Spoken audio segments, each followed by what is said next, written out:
It's great to see you all here. And I know we have many more watching from various stations throughout the campus. The event will be recorded, so if folks couldn't make it right now, we'll have it available later. I'm Sarah Brenner. I'm the Principal Deputy Commissioner, hallelujah, as of this day.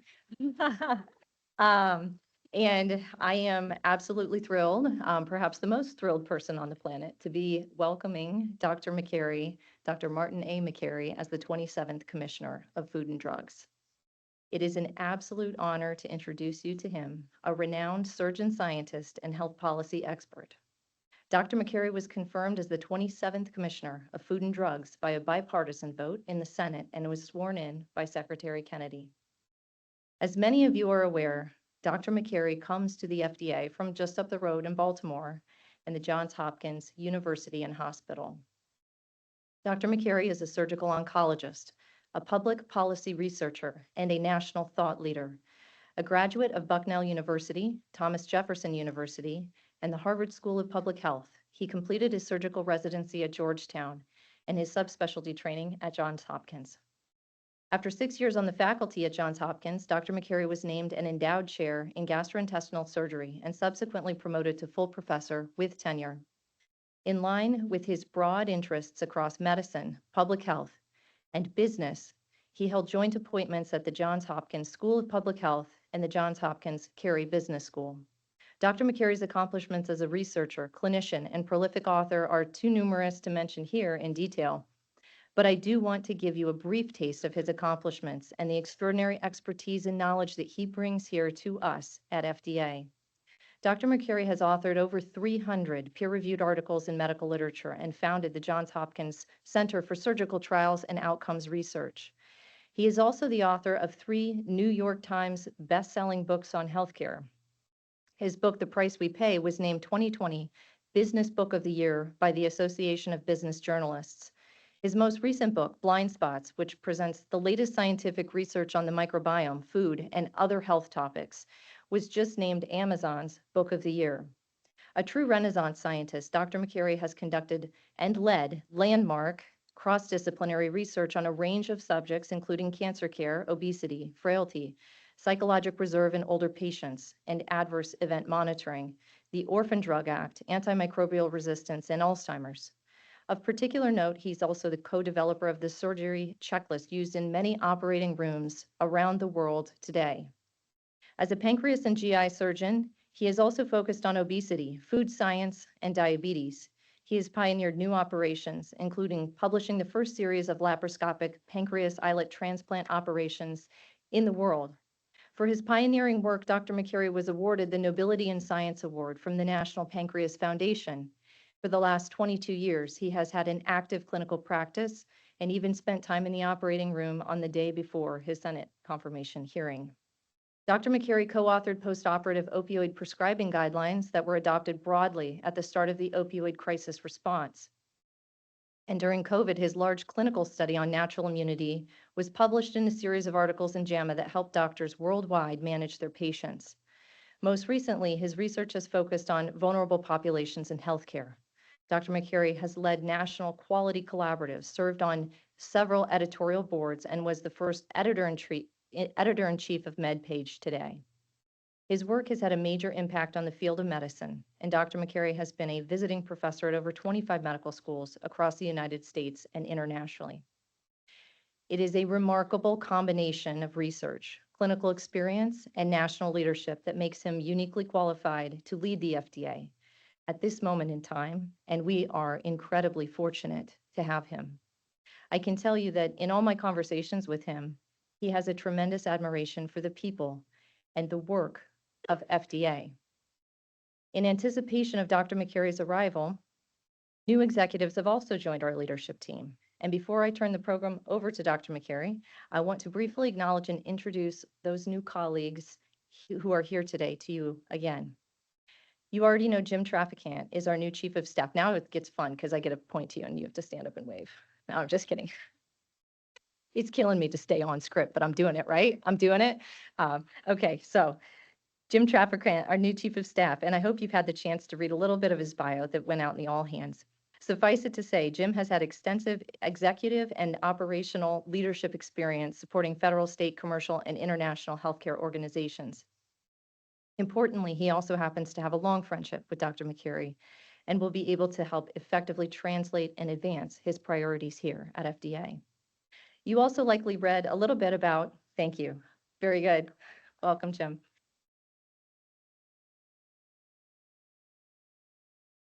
You've also likely read about our new acting head of the FDA's Human Foods Program, Kyle Diamantis.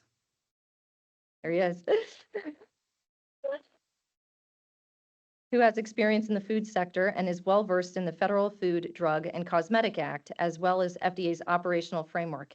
He has extensive experience working with federal and state agencies, scientific organizations, consumer advocacy groups, and industry stakeholders. He also has a wide-ranging experience spanning regulatory compliance, investigation, enforcement, and rulemaking. The third person I want to acknowledge today is Grace Graham. Where's Grace? Other side. Okay. We have to keep people on their toes, and the cameras are swiveling. No. So Grace is with our Office of Policy, Legislation, and International Affairs. Grace has a distinguished history in healthcare and legislative affairs, having served in a variety of positions in both houses of Congress, most recently as Chief Health Counsel in the House, and before that as Health Policy Director of the Senate Health, Education, Labor, and Pensions Committee. She's also very familiar with the FDA's work, having served as a policy advisor in the Senate on FDA matters. Grace already started working in OPLEA, and so we look forward to her continued leadership. Most of you probably saw the all hands that went out last week announcing another of our new members, our new Deputy Commissioner for Operations and our Chief Operating Officer, Dr. Barclay Butler.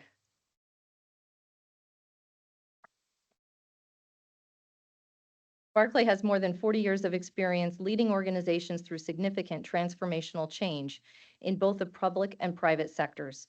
In addition to working in the private sector, he spent nearly a decade with the Defense Health Agency, most recently as Assistant Director for Support. From 2012 to 14, Barclay was Director of the Interagency Program Office with the Department of Defense. All right, we have two late-breaking additions here. Dr. Tracy Beth Hogue. Did she make it to the front? Second, here we go. Also, very good. Also joined the agency last week as Special Assistant to the Commissioner. Tracy has extensive experience working in vaccine science and epidemiology, including for MIT's Sloan School of Management and as an adjunct associate professor at the University of Southern Denmark. And then just yesterday, Dr. Scott Steele, who is virtual with us today, Scott, was named FDA's Acting Director for the Center for Biologics Evaluation and Research. Dr. Steele is a science, technology, and policy professional with extensive experience in multiple disciplines, including emerging science and technology, translational science, public health preparedness and biodefense, and medical countermeasures. So after what's been a very hard week and a very hard several days and hours, I'd encourage you to focus on and look forward to the future with this very strong group of leaders. We are all ready to move forward, and we are thrilled to be working with someone of the stature of Dr. McCary. But we do have a lot of work to do. It is a critical time in the health of our nation with many challenges before us. I know that Dr. McCary has many priorities that he is eager to begin work on, and he's also eager to speak with you and tell you a little bit about himself and some of the issues on which he will focus. I've also said his name so many times that there's no excuse for mispronunciation now, right? I mean, I've seen people trying it. All right, so without any further ado, I will wonderfully and happily introduce our next commissioner, Dr. Marty McCary. Awesome. Thank you so much. Thank you. Thank you. Thank you. Thank you. Thank you. Thank you. Thank you, Sarah. Thank you, everybody, for being here. Thank you for what you do. Good afternoon. Sarah has continued a longstanding tradition of career staff ensuring the transition. And so thank you, Sarah, for your work. I think it's great work. I thought about making my password Sarah #1. I don't know. Ryan doesn't like that too much. Okay, won't do that. Okay. It is with enormous pleasure that I join you today as your commissioner. I'm grateful to President Trump and Secretary Kennedy for providing me with this opportunity to work towards the common bipartisan goal of making America healthy again. We have a big part of that here at the FDA. Many of the best ideas in healthcare come from the centers within the FDA. They come from you. Many of the best ideas come from you. I'm well aware that many of you just finished your lunch here and we're just having a gathering at 1:22 p.m. Your food is about to pass the duodenum and maybe make you a little sleepy. So I'm going to just share some stories, if that's okay. The first story is the story of what has transpired over the last 100 years. It is the story of American healthcare. It's an amazing story. Childbirth went from being a common cause of death in women to becoming safe. With the advent of antibiotics, perhaps the greatest achievement in the history of modern medicine, no longer would children die of an ear infection or from a small cut while playing outside. Anesthesia would enable surgeons to perform elegant operations. Antiseptic technique converted the death rate from surgery from 1 in 5 surgical patients dying to 1 in 100,000. Sanitation and good hygiene contributed to a safer food supply and lower rates of communicable diseases. Doctors began managing diseases and then successfully were able to eliminate some. For many types of cancer, there were now effective treatments. And for some cancers, the centuries-old approach of simply providing palliation or comfort was transformed into a new approach of curing those cancers, all in the last 2 generations. Today, the explosion of medical discovery and innovation is revolutionizing healthcare. It's amazing. Brain mapping and its approach in neurosurgery, targeted cancer treatments, gene therapy for sickle cell and many other conditions previously assumed to be incurable when many of us were in medical school. The potential of stem cells, AI design therapies, and protein modeling is truly life-changing and mind-boggling. These are advancements we should all take pride in, as they are an achievement of humanity. In one living generation, our generation, we have witnessed a revolution in bioscience. But also in our generation, we are witnessing a transformation of the health of the population. Just one living generation ago, chronic diseases were rare in children. One living generation ago, we had conditions that a doctor may see once or twice in their careers, and now they'll see almost every day. We have witnessed an epidemic of disease scour across this country, to the point where now half of our nation's children are obese or overweight. 20% of teens have diabetes or insulin resistance.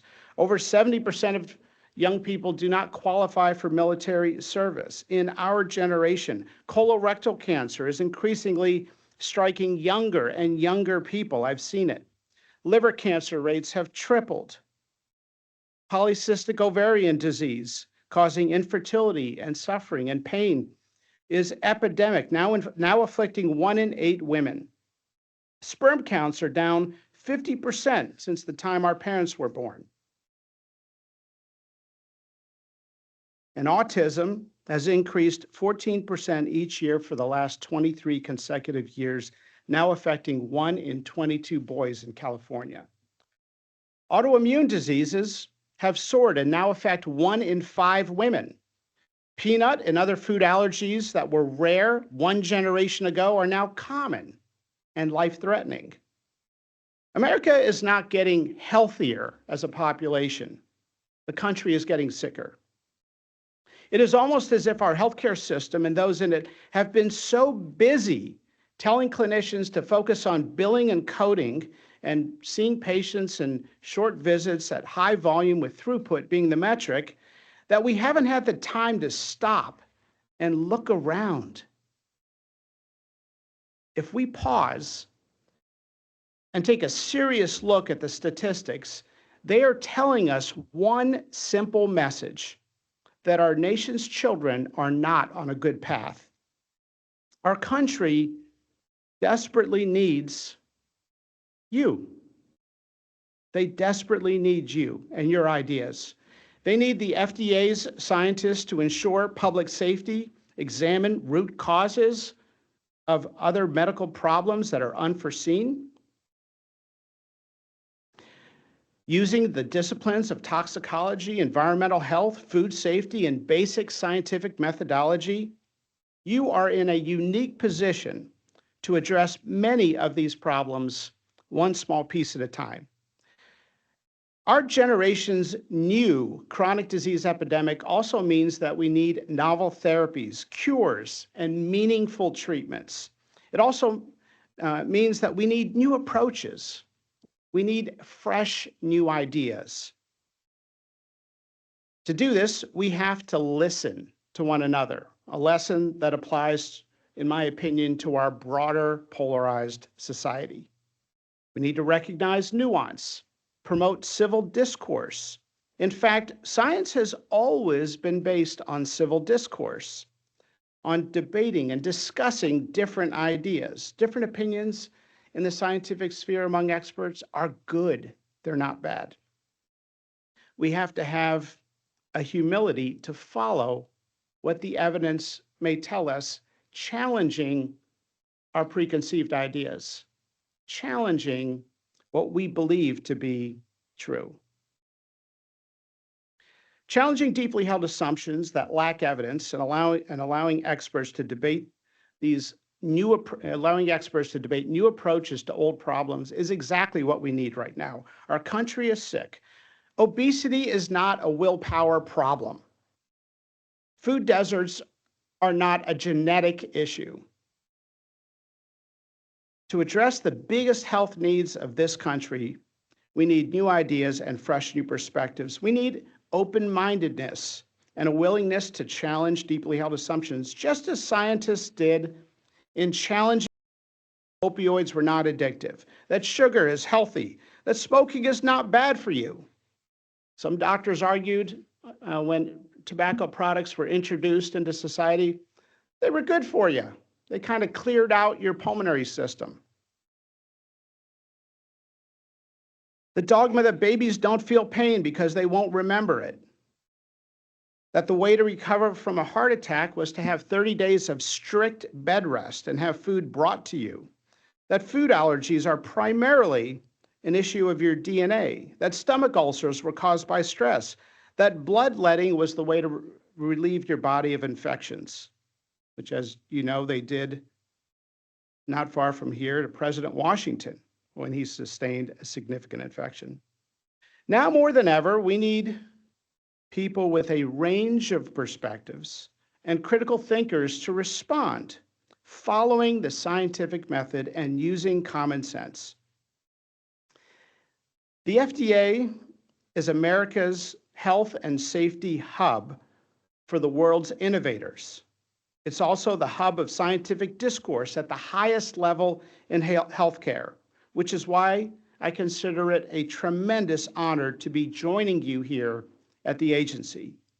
Many of you have been listening to smart innovators describe their new proposed products to understand how they work and how, as an agency, we can do our best to ensure public safety.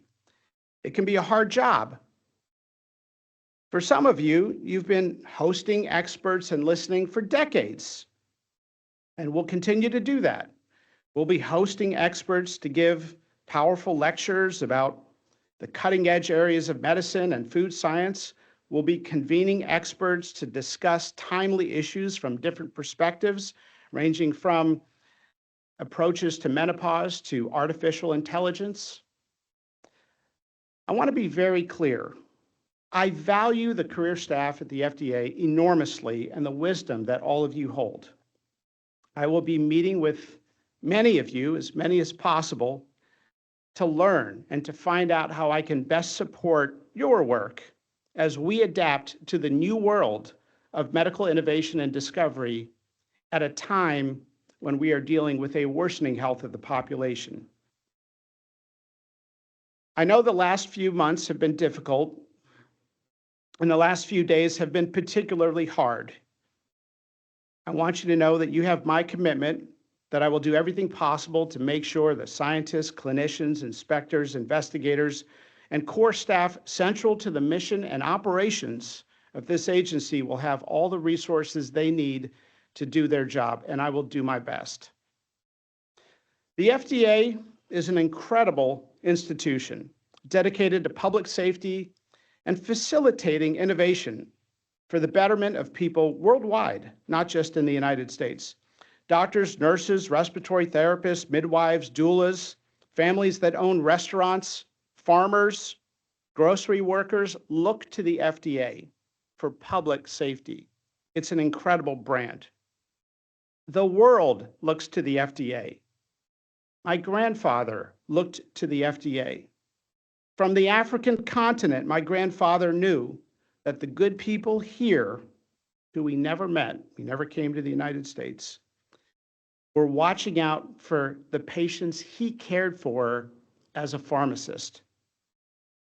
My father dedicated his life to the care of children with leukemia, lymphoma, hemophilia, and other hematologic conditions, and then turned his focus to adult hematology. The world looks to the FDA for trusted guidance. That's because the FDA has a long history of using gold standard science to uphold public safety and help us as clinicians as we take care of people when they come to us for help. America's first hospital, Pennsylvania Hospital in Center City, Philadelphia, had a charter similar to that of many hospitals in the United States, a charter to care for the sick and injured regardless of one's race, creed, or ability to pay. During the Civil War, injured soldiers from both sides of the war filled the hospital where I worked, not when I worked there, but when I worked, which was a testament to this creed. As one physician once said, "No one knows the value of human life more than those who witness birth and death." As a kid, I vividly remember being at the grocery store with my dad when somebody immediately stopped shopping and dropped everything to walk over to give him a big hug. Turns out he had a long battle with lymphoma. It was a beautiful thing. Didn't matter what the person's politics were. Dad took care of anybody. It happened a few times. Each time it inspired me. For 22 years now, I've had the privilege to walk in to work at the Johns Hopkins Hospital and to live out as best I can his mission to serve the public, treating everybody equal to the best of our ability. Sometimes I got it right, sometimes I didn't. Every time I learned. Each morning as I entered the front door of the hospital, and it's going to be strange not to do that anymore, but every morning when I would walk in from the parking garage to my office and go through the main door of the hospital, and many of you have been there, about 45 miles up 95. I would pause and look at the 9-foot statue of Jesus that stands in the lobby and read the sacred text at the base, "Come to me, all ye who are heavy laden, and I will give you rest." Just as the Make America Healthy Again message resonated with Republicans, Democrats, independents, moms, dads across this country, it is my hope that this will be a uniting issue in the United States, as it should.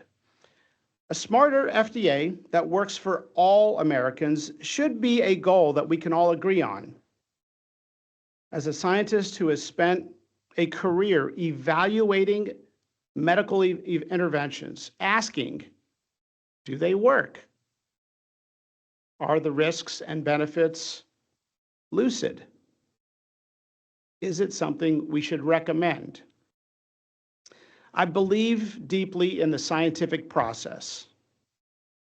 And in addition to using trusted science, we can also use common sense.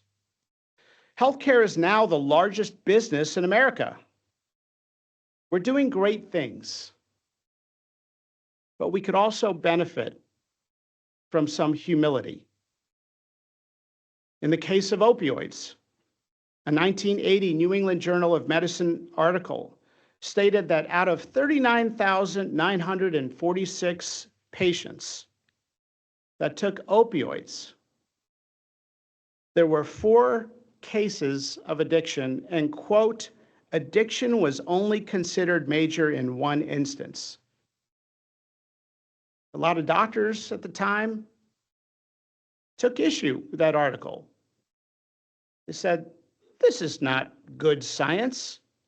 Somebody just going off the top of their head, trying to see if they could recall how many out of nearly 40,000 patients were addicted. It was a person who worked in the hospital setting and didn't have follow-up in the outpatient setting.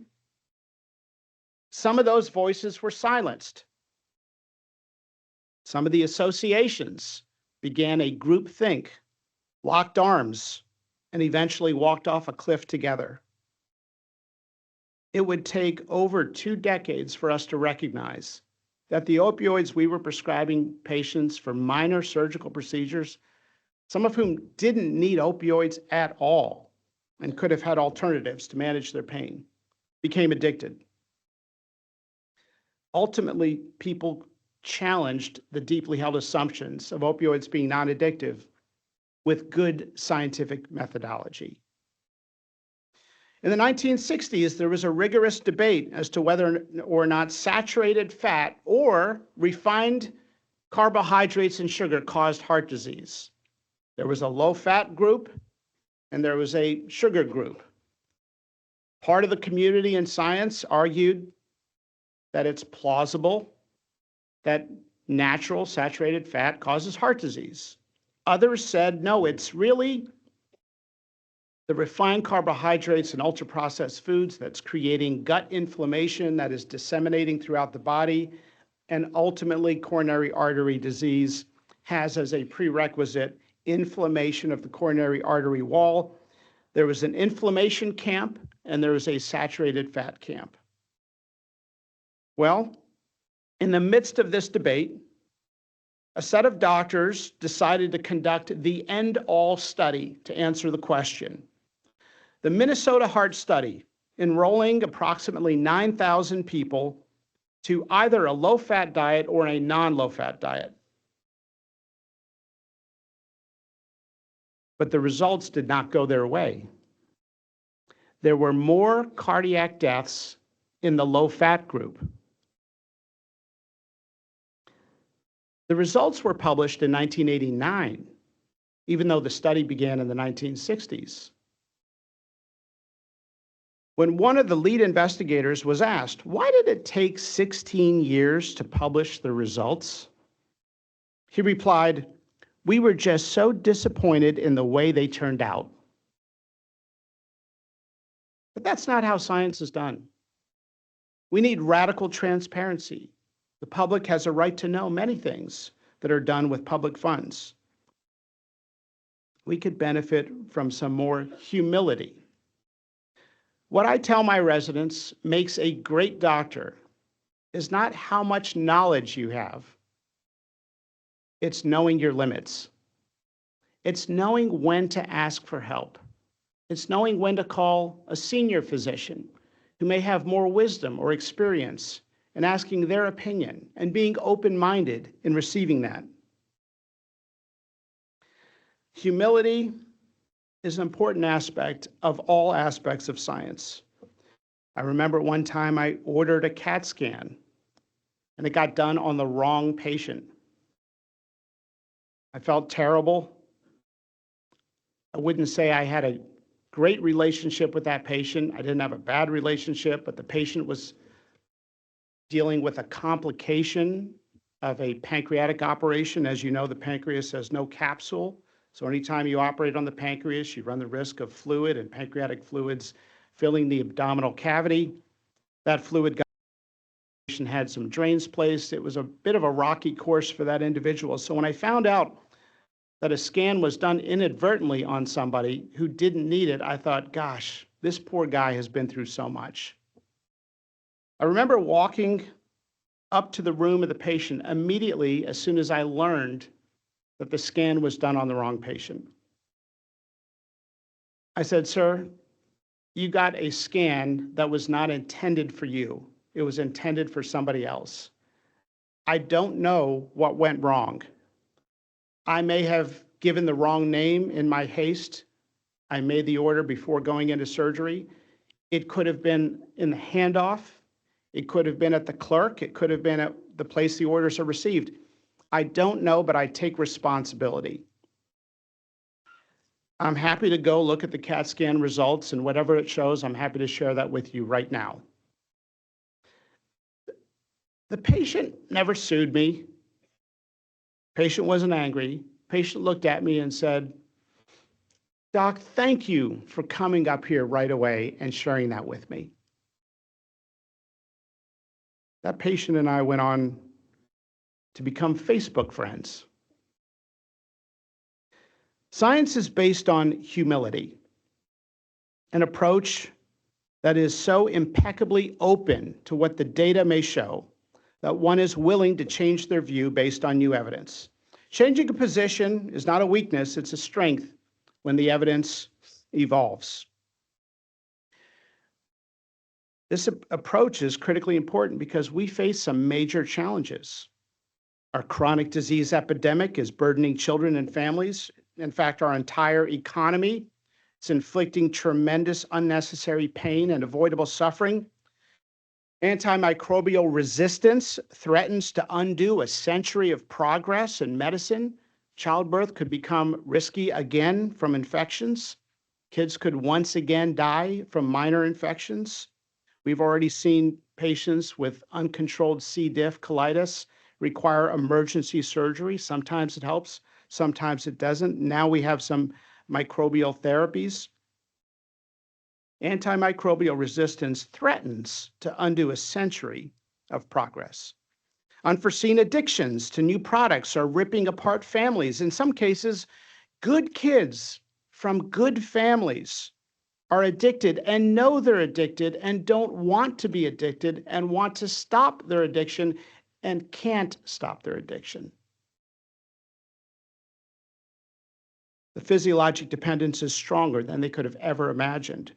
We have a duty to address this problem. Thanks to Secretary Kennedy and other bold thinkers, we are now talking about a path forward in dealing with many of the chronic diseases affecting our nation's children and addressing the food supply. We have a generational opportunity in American healthcare. People are taking a strong interest in their personal environment and how they raise children, on the products they purchase. Cell and gene therapies are moving fast and holding tremendous promise. AI is poised to finally help clinicians in their busy day and work streams in a significant way. And a focus on healthy foods right now has galvanized a grassroots movement of parents raising children. We have a generational opportunity to usher in radical transparency and to facilitate more cures, meaningful treatments, and diagnostics to empower people to take care of their own health, to educate people on their own physiology. My father always taught me to write down my observations and experiences in healthcare so that when I had the chance to mentor students, I could share them. Much of the research I did focused on the fundamental question, is what we are doing working? we look at our entire healthcare system today, the answer is clear. It's not working. It may be working for some, but for America's children, it is not working. I wrote books to educate people on medical science and empower them on living a healthy life as I best understood the medical literature. It's my goal to ensure that the FDA holds to the gold standard of trusted science, transparency, and common sense to rebuild public trust and advance health and safety in the United States and worldwide. I am significantly humbled to be here before you today. And most importantly, thank you for your incredible work in supporting this mission to improve the health and safety of the population.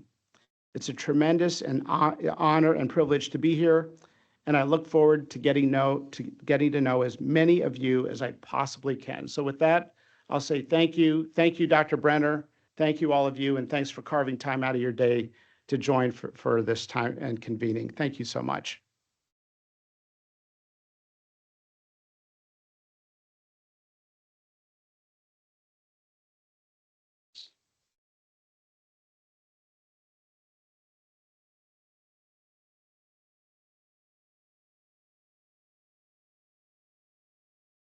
All right, fabulous. So we are adjourning. Dr. McCary is going to stay up here. If folks want to come up, have a handshake, a hug, a fist pump, a high five, a Godspeed.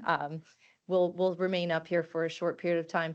I also wanted to thank everyone who's been working very, very hard to support a smooth transition during this time. We have an incredibly dedicated career staff in the Office of the Commissioner throughout the agency, but these guys are fantastic. We got to this moment because of such dedicated civil servants as are across this agency. So thank you all very much for your attention today. All right.